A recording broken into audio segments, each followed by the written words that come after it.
साथियों, सरकार ने हाल ही में एनपीएस में जो सुधार किए हैं, क्या वो सच में हमारे लिए हैं या फिर बस हमारा ध्यान भटकाने के लिए? जय हिंद साथियों, एक बार फिर से स्वागत है आपका आपके अपने YouTube चैनल रोजगार पत्रिका में। अगर आप गवर्नमेंट एम्प्लॉय हैं या पेंशनर हैं तो आज की ये वीडियो आपके लिए बहुत महत्वपूर्ण होने वाली है। साथियों, PFRDA यानी pension fund regulatory and development authority ने 12 दिसंबर 2025 को एनपीएस को लेकर एक नया और व्यापक संशोधन जारी किया है। जी हां, एनपीएस के नए नियम आ गए हैं और इसमें गवर्नमेंट एम्प्लॉइज के लिए कुछ ऐसे बदलाव हैं जो आपको काफी राहत देंगे। रिटायरमेंट के वक्त विड्रॉल लिमिट, एन्युटी के नियम और मिसिंग एम्प्लॉइज के लिए नए प्रावधान किए गए हैं। सब कुछ विस्तार से समझेंगे आज के इस वीडियो में। तो साथियों, आपसे रिक्वेस्ट है कि वीडियो को लास्ट तक जरूर देखिए ताकि आप समझ पाएं कि नए नियम क्या हैं। अगर आप चैनल पर पहली बार आए हैं तो चैनल को सब्सक्राइब कर लीजिए। सबसे पहले बात करते हैं सबसे बड़े बदलाव की। रिटायरमेंट के वक्त आप पैसा कैसे निकाल सकते हैं। पीएफआरडीए ने पेंशन वेल्थ के हिसाब से लिमिट को अपडेट कर दिया है। मतलब आपके पेंशन अकाउंट में कितने पैसे हैं, कितना टोटल कॉर्पस है, उसके हिसाब से आप अपना पैसा निकाल पाएंगे। तो साथियों, ध्यान से समझिए। नंबर 1, अगर आपका टोटल कॉर्पस यानी टोटल पैसा 8 लाख रुपए तक है तो पहले यह लिमिट 5 लाख रुपए थी, लेकिन अब इसे बढ़ा दिया गया है। अगर रिटायरमेंट के वक्त आपका टोटल जमा पैसा 8 लाख या उससे कम है तो आप पूरा 100% पैसा निकाल सकते हैं। आपको एन्युटी या पेंशन प्लान खरीदने की कोई जरूरत नहीं है। दूसरा, अगर आपका कॉर्पस 8 लाख से लेके 12 लाख के बीच है, यहां एक नया स्लैब आया है। आप अधिकतम 6 लाख रुपए तक लमसम निकाल सकते हैं और जो बचा पैसा है उससे आपको एन्युटी लेनी होगी, जिसे कि सिस्टमैटिक लमसम विड्रॉल भी कहते हैं। साथियों, तीसरा प्लान है, अगर कॉर्पस 12 लाख से ज्यादा है तो आपके लिए पुराना नियम ही लागू होगा। और पुराना नियम क्या था? आप अधिकतम 60% पैसा कैश निकाल सकते हैं और बाकी 40% की आपको अनिवार्य पेंशन खरीदनी पड़ेगी। साथियों, दूसरा अपडेट है एज लिमिट और विड्रॉल ऑप्शन को लेकर। अब गवर्नमेंट एम्प्लॉइज एनपीएस में 85 साल की उम्र तक बने रह सकते हैं। जी हां, रिटायरमेंट के तुरंत एग्जिट करना कोई जरूरत नहीं है। आप चाहें तो अपना विड्रॉल 85 साल की उम्र तक टाल सकते हैं।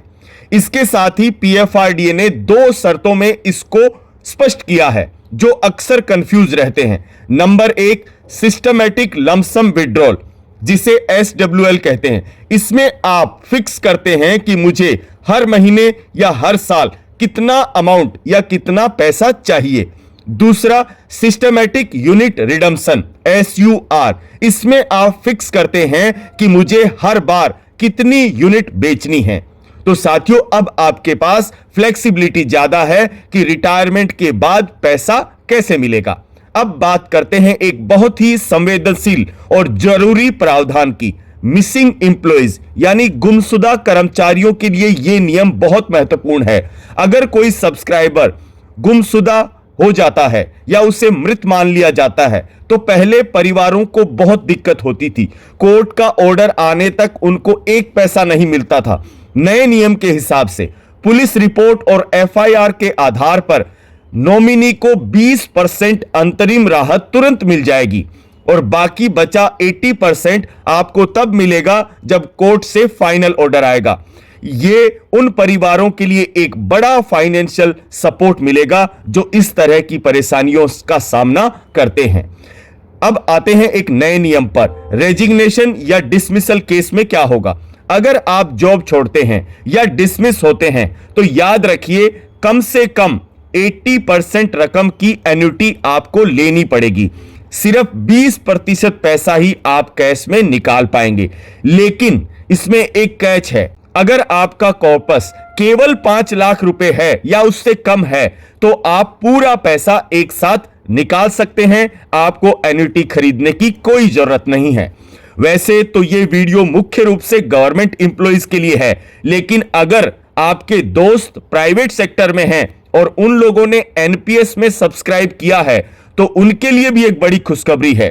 प्राइवेट सेक्टर वालों के लिए अनिवार्य एन्युइटी को अब घटाकर 20% कर दिया गया है, जो पहले 40% थी। मतलब वो लोग अब कॉर्पस का 80% लमसम विड्रॉल कर सकते हैं। नोट कीजिए, ये नियम अभी गवर्नमेंट एम्प्लॉइज के लिए नहीं है। गवर्नमेंट एम्प्लॉइज के जो नियम हैं वो मैंने आपको पहले बताए हैं।